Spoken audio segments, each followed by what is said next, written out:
राधा राधा नाम को सपन्यों जो नर ले, ताको मोहन सांवरो रीझ अपन को दे। अर्थात भगवान श्री कृष्ण कहते हैं, राधा नाम मुझे अधिक मधुर और प्यारा लगता है। राधा शब्द कान में पड़ते ही मेरे हृदय की संपूर्ण कलियां खिल उठती हैं। कोई भी प्रेम से मुझको राधा नाम सुनाकर खरीद सकता है। राधा मेरा सदा बंधा बंधाया मूल्य है। राधा समस्त प्रेमी जनों की मुकुटमणि है। मुझको राधा के समान प्राणाधिक दूसरा प्रिय कोई नहीं है। वह सदा सर्वदा मेरे वक्षस्थल में निवास करती हैं। बंधुजनों, यह एक सार्वभौमिक सनातन सत्य है कि परमात्मा अपने भक्तों को संभालने के लिए किसी न किसी रूप में अवश्य उपस्थित होते हैं। कष्टों में भक्तों को अकेले नहीं छोड़ते हैं। आज के सत्र में हम भक्तों पर सर्वशक्तिमान परमपिता परमात्मा की ऐसी ही विलक्षण कृपा और करुणा का चित्रण मनोरम कहानी के माध्यम से साझा करने हेतु उपस्थित हैं, जिसको श्रवण करने के लिए आप भी लालायित हैं। हमारी आपसे करबद्ध निवेदन है, कृपा कर वीडियो को अंत तक श्रवण कर लाइक, सब्सक्राइब तथा शेयर कर अनुग्रहित करें। जय श्री राधे। एक पौराणिक कथा के अनुसार माधवदास जी नाम के एक परम सिद्ध ब्राह्मण महात्मा उत्तर प्रदेश राज्य में धार्मिक और सांस्कृतिक देवनगरी वृंदावन धाम में विराजते थे। माधवदास जी ऐसे भक्त थे जो लता पत्ते के कुंज में बैठे राधे कृष्ण रटते रहते थे, और जब उनको भूख लगती थी या तीव्र क्षुधा जागृत होती थी तो वह कुंज से निकलकर जहाँ साधु संत भोजन ग्रहण करते थे उस स्थान पर जाकर उनकी जूठी पत्तल से भोजन इकट्ठा कर उसी भोजन को पहले भगवान को अर्पण करते थे, तत्पश्चात खुद ग्रहण करते थे। अजब भक्ति थी उनकी। सहसा ही एक बार संत शिरोमणि माधवदास जी के अंतर मन में भगवान जगन्नाथ के दर्शनों की प्रबल इच्छा जागृत हुई। अतः वह बिना विलंब जगन्नाथपुरी पहुंच गए। क्योंकि महात्मा एक ब्राह्मण थे, अतः अपने मूल स्थान से बाहर कर्म के अनुसार प्रतिदिन भिक्षावृत्ति हेतु भी जाते और अर्जित की गई सामग्री से ही आजीविका का निर्वाह करते थे। भिक्षावृत्ति के क्रम में महात्मा प्रतिदिन एक वृद्धा के द्वार पर उपस्थित होते, जहां भिक्षा के स्थान पर वह महात्मा को विचित्र विचित्र गालियों से संबोधित करती थी।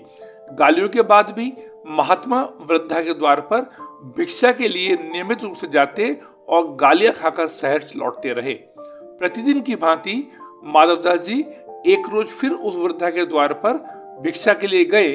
उस रोज वृद्धा अति क्रोधित थी तथा घर में कपड़े से निर्मित पोछे से पोता लगा रही थी।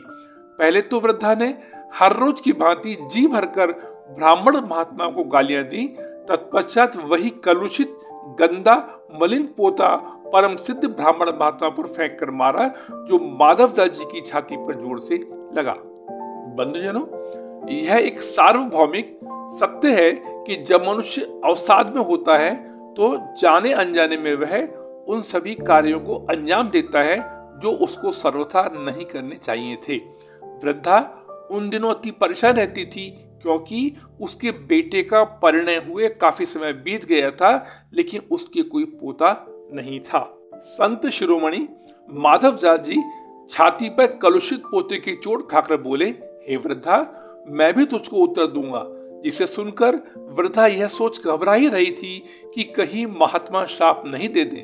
तभी ब्राह्मण महात्मा बोले, जा वृद्धा, इस पोते के बदले में मैं आशीर्वाद प्रदान करता हूं कि तुझको एक परम सुंदर, वैभवशाली, विद्यावान तथा दीर्घायु पोता प्राप्त होगा। और यह कहकर महात्मा उस मलिन पोते को अपने साथ लेकर कुटिया में आ गए, जो वृद्धा ने उन पर फेंक कर मारा था। अतः इस प्रकार सिद्धस्थ ब्राह्मण महात्मा की कृपा और आशीष स्वरूप आगामी 1 वर्ष में वृद्धा को पौत्र रत्न की प्राप्ति हुई, जिस कारण वृद्धा अति हर्षित थी, क्योंकि नारायण रूप में स्वयं माधवदास जी वृद्धा को आशीर्वाद प्रदान करने जो आ गए थे।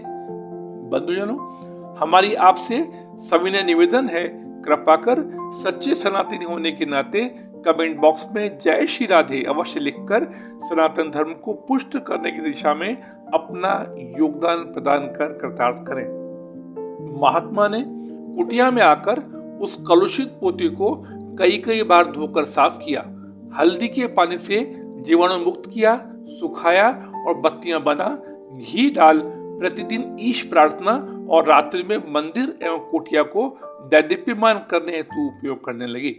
जहां वह पोछा आजीवन पोछा ही बना, अपने कर्म पर रोता रहता और पूर्ण घर और आंगन में पोता लगा हजारों छोटे छोटे जीवों की हत्या करता हुआ घिस घिस कर प्राण दे देता। वहीं एक संत के साथ ने उसके जीवन में अभूतपूर्व परिवर्तन को मूर्त किया।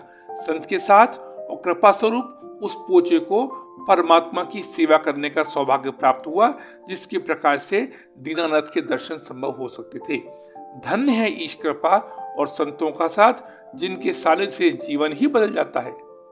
बंधुजनों, इस सत्र में हमने भक्तों पर सर्वशक्तिमान परमपिता परमात्मा की विलक्षण कृपा और करुणा का मनोरम चित्रण कहानी के माध्यम से करने का प्रयास किया है।